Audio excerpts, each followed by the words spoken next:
Some crimes are so heartbreaking or shocking that they change laws, change society, or even earn the label Crime of the Century. But the stories that made headlines in decades past aren't necessarily remembered today. I'm Amber Hunt, a journalist and author, and in each episode of this show, I'll examine a case that's maybe lesser known today, but was huge when it happened. This is Crimes of the Centuries.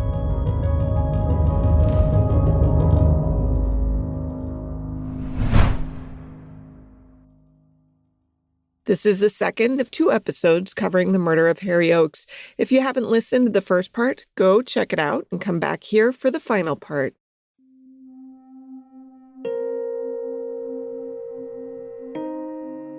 Even before Nancy Oakes learned of her father's brutal murder, her life had been in utter disarray. For starters, she was an 18-year-old woman who had married Alfred de Marigny, a man nearly twice her age, without her parents' consent. Though her folks, Sir Harry and Lady Eunice Oakes, didn't demand a divorce or annulment, they made their displeasure known from the start, going so far as to set up separate bedrooms for the married couple when they stayed at one of the Oakes' posh homes in their adopted Bahamas home. That did not go over well. The friction drove a wedge between Nancy and her mother especially. So much so that Nancy had even written a letter to Lady Eunice that basically said, "Hey, if you make me choose, just a heads up, I won't choose you." But that wasn't the only strife in Nancy's life. During her 1942 honeymoon, she got terribly sick. She contracted typhoid fever and was in a Mexican hospital for weeks, after which it was determined that she needed painful oral surgery because her gums were so diseased that parts were exposed to the bone. Though their relationship was strained, Nancy's mother nursed her back to health, and her father, Harry, insisted that he and his daughter's new husband take a trip together. They did, and according to Alfred, Harry shared with him some plans. He said he planned to liquidate his holdings in Nassau, Bahamas' capital city, and move either to Mexico or Santo Domingo. It seemed he was suspicious about one of his business partners in Nassau, though he didn't elaborate. After the duo returned to the Bahamas, Nancy mentioned she was pregnant. Whatever smoothing had happened during Alfred's trip with Harry was instantaneously undone. Harry hired a doctor who advised that Nancy was too ill to carry a baby to term, and over her husband's objections, Nancy agreed to terminate the pregnancy. To recover from that, and from the typhoid fever and the dental surgeries and all the other stuff, Nancy went to New York with her mother for a bit. She was there when a telephone call came from Harold Christie, one of Harry's business associates and closest friends, sharing the grimmest of news. He said he'd found her father dead that morning. Not just dead, horribly murdered. From a documentary posted by Views on the News. How horribly murdered can you be? Well, there are 4 holes in Harry's head, and Christie initially says this was probably made by a miner's tool. Not only that, Harry Oakes' body had been covered with insecticide and had been set on fire, and there were feathers all over the body, including his eyes being burned out. I mean, this is some gruesome-ass murder. The details were shocking enough, but the investigation and trial that followed were newspaper fodder for months, while the murder itself remains one of history's most enduring and disturbing.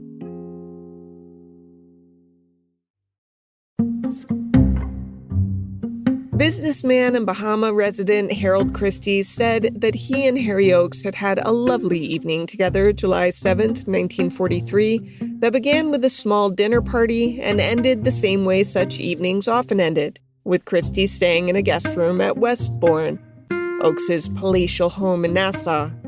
Christie sent Harry's staffers home for the night, and the two men stayed up talking in Harry's bedroom until about 11 p.m., Christie said.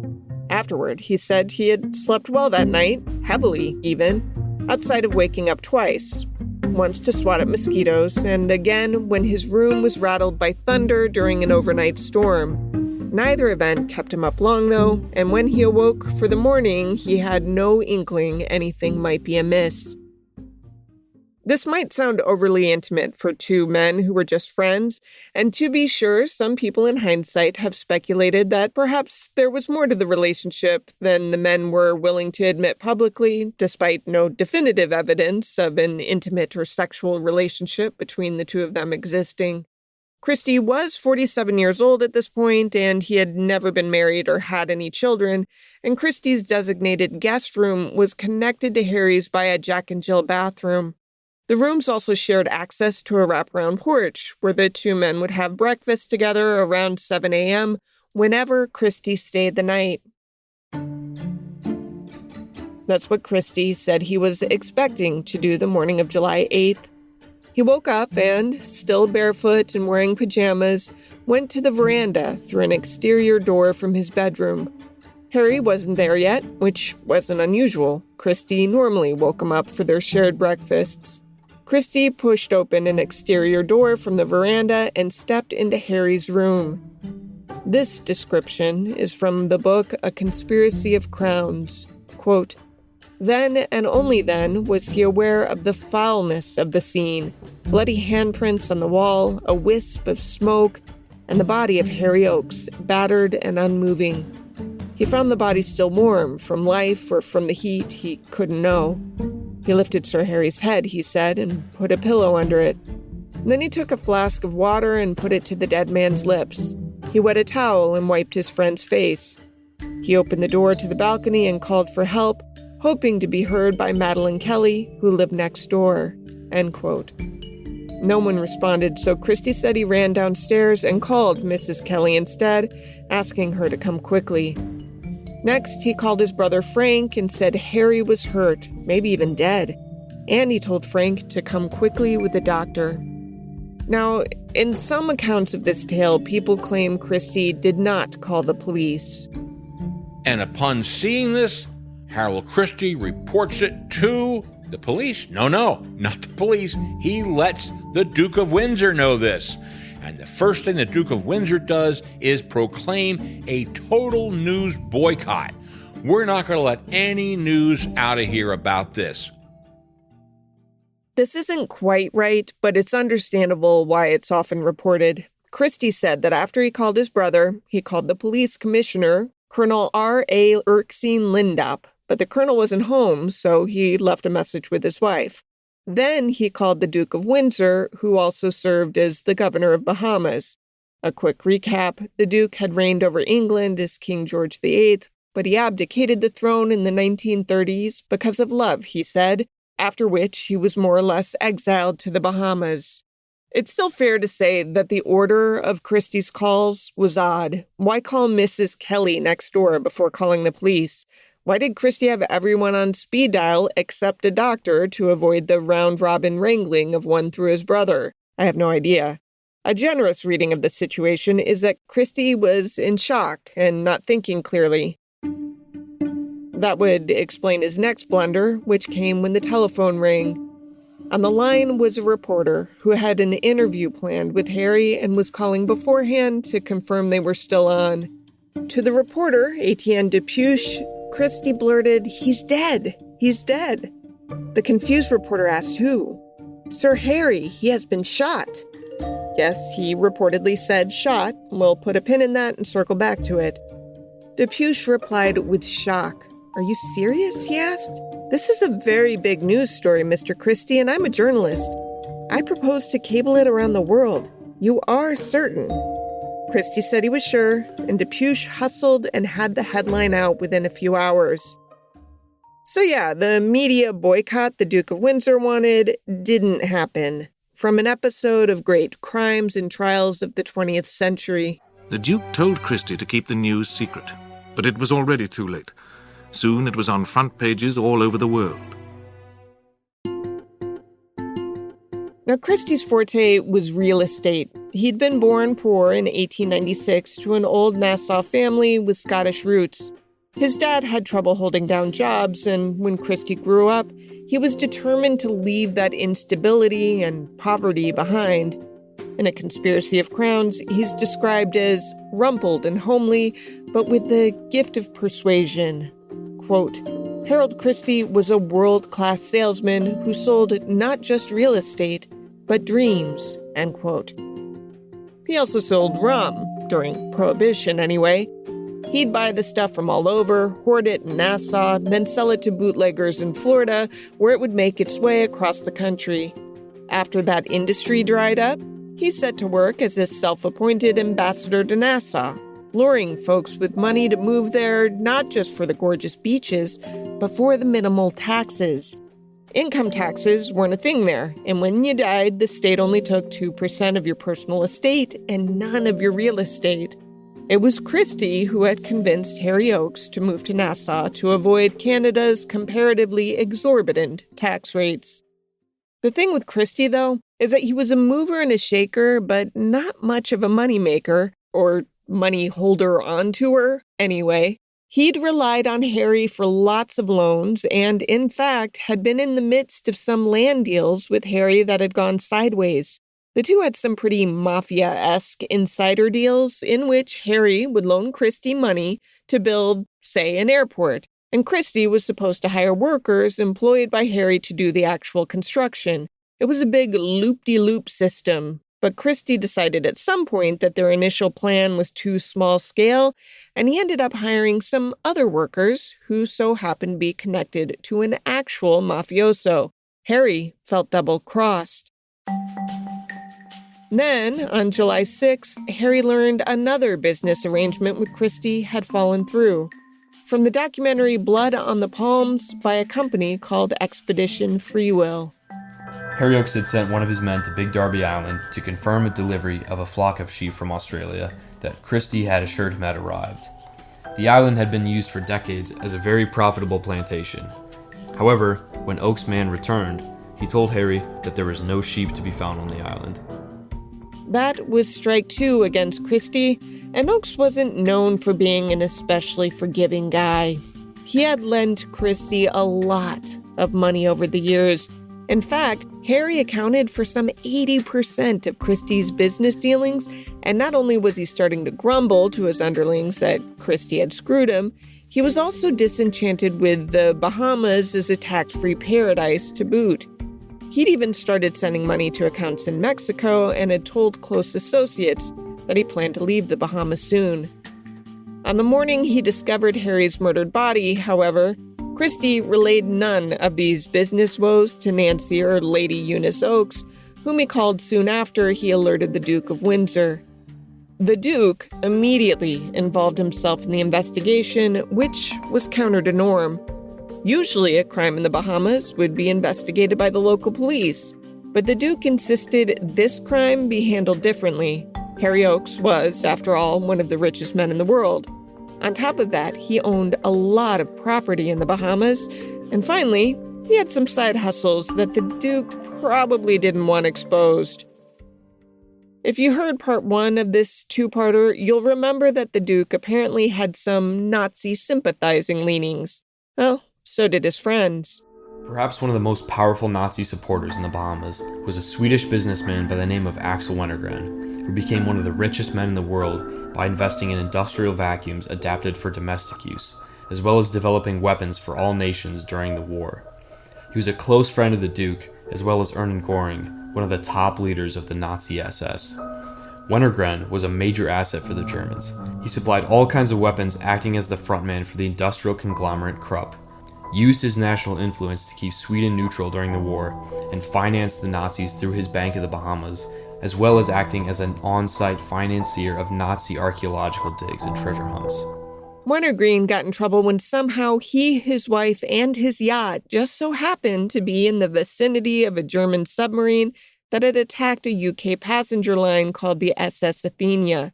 While Wennergren's wife claimed they had arrived to that spot because she'd had a dream that they should go there, British and U.S. intelligence agencies felt it was more likely that they were out there helping the Germans refuel their sub.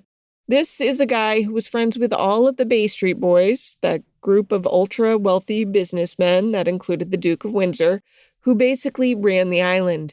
The US and UK blacklisted Wintergreen from doing business in either place and put pressure on the Duke to freeze his accounts in Nassau, too. Wintergreen fled to Mexico, but he and the Duke would still have regular business meetings.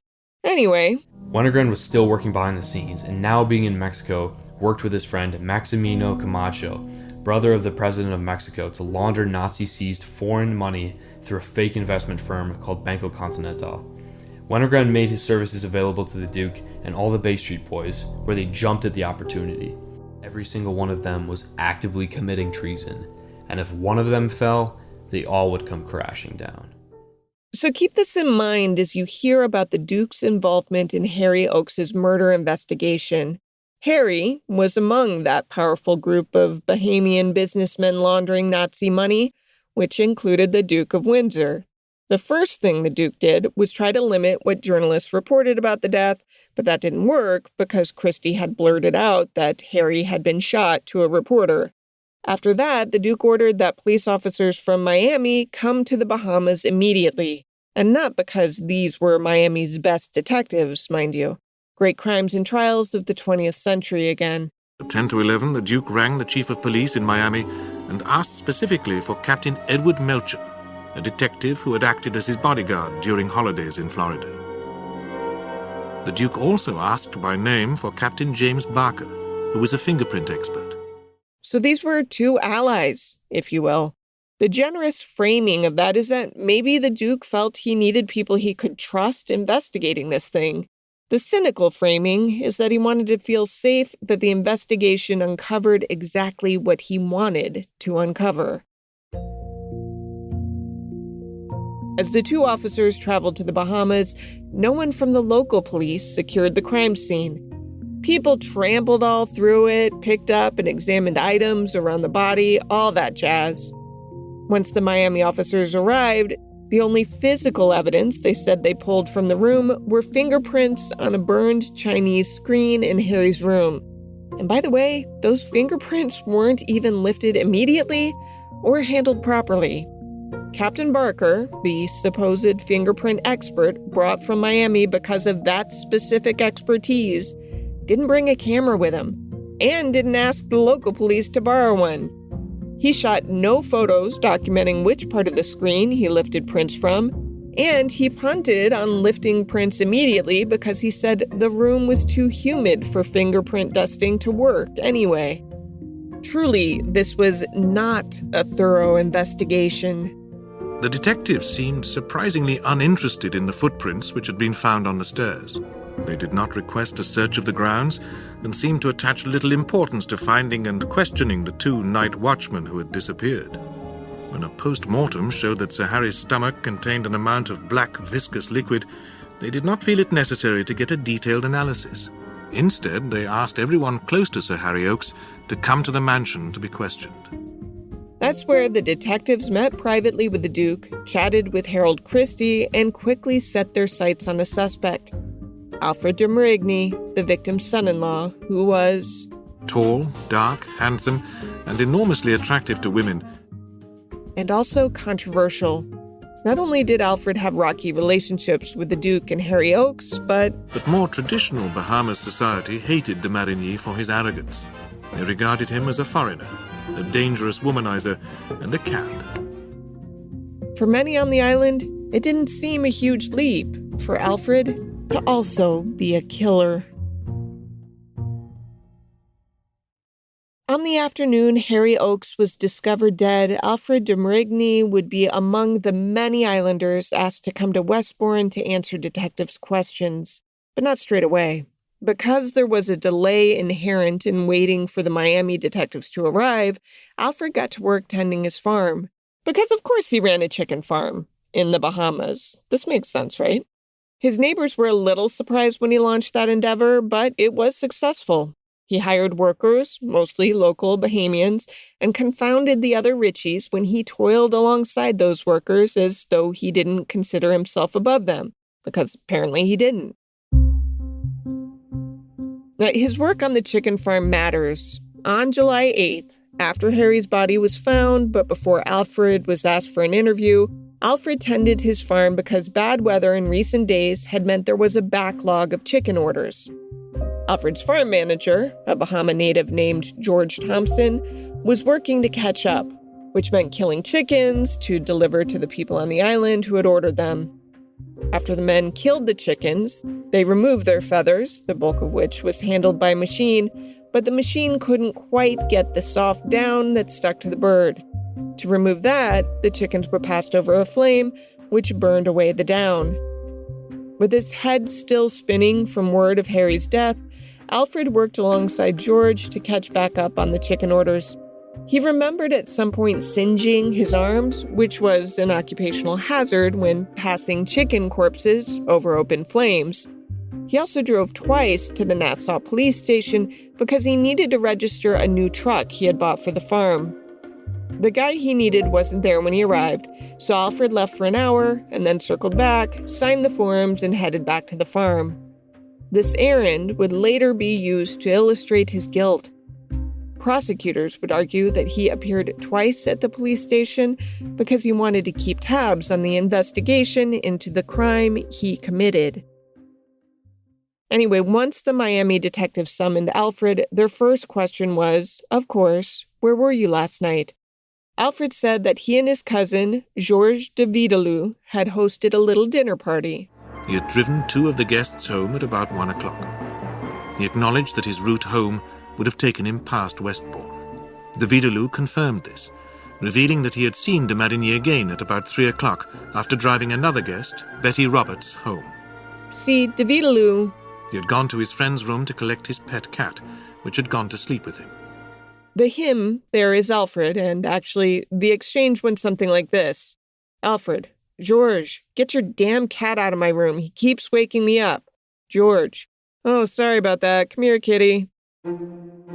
So if the dinner guests and Alfred's cousin were to be believed, he had a pretty solid alibi for the night, save maybe 15 minutes. Still, that was enough time for police to say, hey, it's possible. After all, Alfred did admit to driving by the Westbourne mansion while taking one of his dinner guests home. Granted, it would have been an awfully tight time frame. Whoever killed Harry had to enter his room, administer 4 holes to his head, then set his body ablaze with particular emphasis on scorching his eye sockets and his genitals. But there's more. There was a stream of dried blood positioned in such a way that it defied gravity. As in, Harry had been on his stomach. When the blood started flowing, it dried in that position, and then Harry's body was repositioned on its back, with the blood staying in place. I looked it up, and in most weather conditions, it takes about 5 minutes for blood to dry on skin, but this night in the Bahamas, it was hot, humid, and rainy. A violent storm passed through, blowing wind and rain into the room with enough force that it thwarted the apparent attempt to torch the crime scene. In short, that blood likely would have taken more than 5 minutes to dry. Meanwhile, Harold Christie was supposedly asleep in the next room. Like I mentioned earlier, he told police he'd woken up twice that night, once for mosquitoes and again when the noise from the storm jarred him awake. But otherwise, he heard nothing unusual, he said. Now, you might be wondering whether Christie was ever considered a suspect. Not by the Miami detectives who were in charge, but the Bahamian police were immediately dubious of his account, in part because of what one of their own men reportedly saw the night Harry died. Captain Edward Sears, a senior traffic policeman who stated that he had seen Christie being driven down Bay Street at midnight. It had been raining, so Sears had been unable to see who else had been in the car. This was an officer who knew Christie, who recognized him. This directly contradicted Christie's claim that he had gone to bed at 11 and stayed the night. What's weird about Christie's alibi is that he insisted he was at the scene of the crime all night, and for some people, this made him less of a suspect, not more of one. Some figured that his insistence that he never left was proof he couldn't have done it, because only an idiot would remain adamant that, yeah, I was in the next room when my friend was brutally murdered. Anyway, those who questioned Christie were silenced by Miami's revelation that they had forensic evidence proving that Alfred de Marigny was the killer. Not only did they find his arm hairs had been singed, which they said came from setting Harry's body ablaze, but they also said he left behind an important clue: a fingerprint. Miami detective James Barker, the fingerprint expert brought in without a camera to gather prints from Harry Oakes's bedroom, said that of the prints he lifted the day after Harry's murder, one single, solitary print was usable, and it so happened to be from Alfred de Marigny's right pinky. Alfred could not explain away this discovery. He insisted he not only had never touched that Chinese screen, but he said he hadn't seen Harry Oakes since Harry had pressured Nancy Oakes into having an abortion, which was 3 months earlier. Not only did he say he hadn't been in Harry's home, but he said he had never even laid eyes on the Chinese screen, much less touched it. Lucky for Alfred, his wife Nancy believed him. She hired private detective Raymond Schindler, the same sleuth who played a prominent role in our episode about the murder of Marie Smith in Season 1. Schindler believed Alfred was innocent and set about helping his defense lawyers to prove it. Alfred remained in a dank, depressing jail cell for 4 long months as he awaited trial for the murder.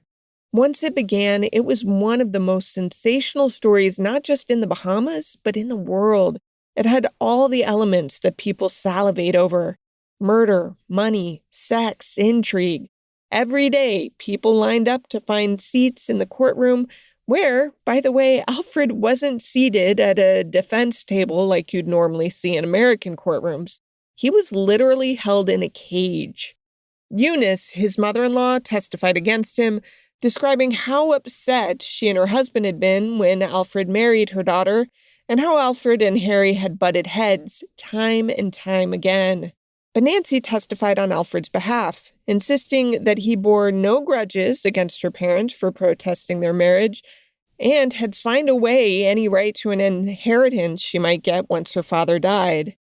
Other courtroom revelations were nothing short of sensational. The Miami detectives were not called until the second week. Then Melchin, that's Edward Melchin, who worked alongside James Barker, caused a sensation when he admitted under defense cross-examination that Barker had not told him about the discovery of the vital fingerprint on the Chinese screen for more than a week. When Barker was called, he was forced to admit that he had no proof that the fingerprint had actually come off the screen, since he had forgotten to bring his fingerprint camera to record it in position. The defense produced a series of specimens showing that any fingerprint lifted off the screen would inevitably have been much less clear than the print produced by Barker.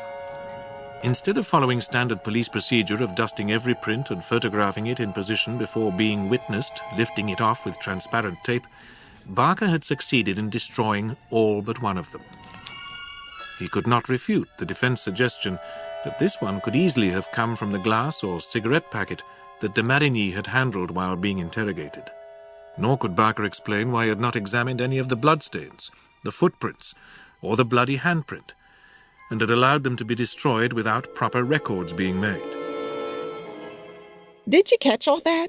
The fingerprints weren't collected straight away. They weren't photographed in place once they finally were collected. Only one of them supposedly even survived Barker's incompetent attempts to lift them, and that one pristine print made no sense because the background looked like it'd been pulled from, say, a water glass, rather than the sooty wooden frame of the Chinese screen it supposedly came from.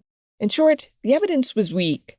The trial lasted 3 weeks. Alfred testified on his own behalf.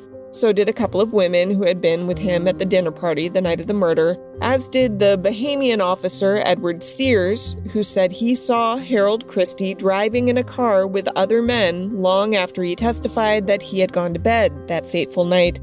Confronted with that testimony on the stand, Christie could only repeat his testimony and insist that Sears, who knew him well, must be mistaken. The jury acquitted Alfred after about 90 minutes of deliberation. They did say, however, that they considered him undesirable and recommended that he be deported. He left for Canada and tried at first to continue married life with Nancy, but their first year of marriage had been beyond traumatic and they didn't survive it. They got an annulment at Nancy's insistence and went their separate ways. De Marigny did remarry one final time to a woman he stayed with for some 40 years, until he died a rich recluse in Houston, Texas. The investigation into Harry Oakes's murder was never reopened. To this day, it remains officially unsolved. Even the cause of death isn't fixed. Some people believe the 4 holes in Harry's head were left by something like a pickaxe, though how the wounds managed to be so tightly clustered without crushing the area is cause for confusion. There was a strange occurrence when Harry's body was flown for an autopsy, though. The plane took off, then circled back, and for some reason was detained for a good 90 minutes without explanation. De Marigny posited in his book that the delay was to remove the bullets he believed were fired into Harry's skull. And why disguise a shooting, you might be wondering? Well, Alfred, who forever suspected Harry Christie's involvement, said he thought it was because it would be tough for Christie to explain how he slept through gunshots being fired into his best friend's head if he indeed had been asleep in the very next room. So as part of a Duke-led cover-up, the bullets were removed. While we don't know for sure what happened the night Harry died, enough has come to light in the interim that there is a prevailing theory. It turned out that at least one of the police officers from Miami, James Barker, had been working for the Mafia, which had come to the Bahamas during Prohibition in the 1920s. The island served as a great hub for running illegal liquor into the United States. Crime chiefs such as Meyer Lansky, who later took control of gambling in nearby Cuba, are believed to have also targeted the Bahamas. His interest coincided with that of some of the Bay Street boys, among them Harold Christie, who were determined to make the islands one of the world's gambling and tourist capitals. There was a problem with that plan, though, because gambling was forbidden on the islands, at least for locals. Some, like Christie and, reportedly, the Duke of Windsor, were keen to change this to keep the mob bosses happy, especially because they knew that both men had not been over-scrupulous in sending cash abroad from the islands in breach of the wartime British currency regulations. But Sir Harry Oakes was a holdout, and he was resentful when his buddies and the mob started pressuring him, especially after Christie had already screwed him over on that airport deal I mentioned earlier. Some believe that that fateful night in July 1943, Oakes demanded that Christie repay all his loans or else, and Christie either intentionally or accidentally killed him, then tried to cover up the act with fire. It so happened that an awful storm blew through the islands that night, putting out the fire before it could cover up the crime, and once it was clear there was no way to hide that the death was anything other than homicide, it was pinned on the man the Duke of Windsor disliked the most, Alfred de Marigny. Raymond Schindler, the private detective, wrote to the Duke after the trial and offered to keep working on the case. He wrote, quote, "It is my considered opinion that the murderer of Sir Harry Oakes can be found, identified, convicted, and brought to justice," end quote. A story written in 1952, printed in the Orlando Sentinel, said that 9 years after the murder, only 2 things were certain. First, that Alfred was not guilty of the murder, and second, that, quote, "officials of Nassau have demonstrated that they don't want Schindler, or anybody else, to prove guilty the real killer of Sir Harry Oakes," end quote. For those holding out hope for a definitive answer, there is one tiny glimmer. Some case files are under seal until 2043, as in their contents were deemed enough of a risk to British national security that they wouldn't see the light of day until 100 years after the crime. So maybe, just maybe, someday we'll learn the rest of the story.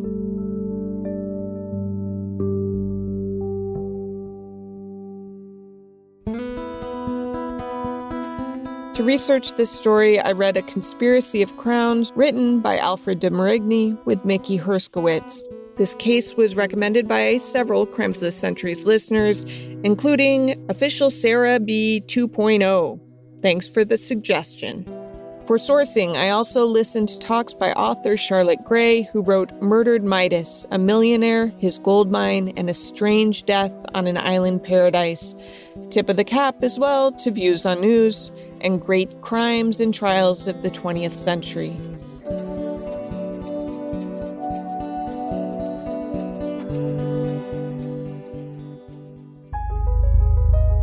Crimes of the Centuries is a production of the Obsessed Network. To learn more about its shows, go to obsessednetwork.com. This episode was written by me, Amber Hunt, and produced by Jennifer Swatek. Steve Tipton edited the script. Original music is by Bruce Hunt and Andrew Higley. Other music comes from Blue Dot Sessions and Universal Music Productions. If you like us, help us out by rating and reviewing us on Apple Podcasts. For more information or to recommend a case, go to centuriespod.com. On Instagram and Twitter, we're at centuriespod, and check out our Crimes of the Centuries podcast Facebook page.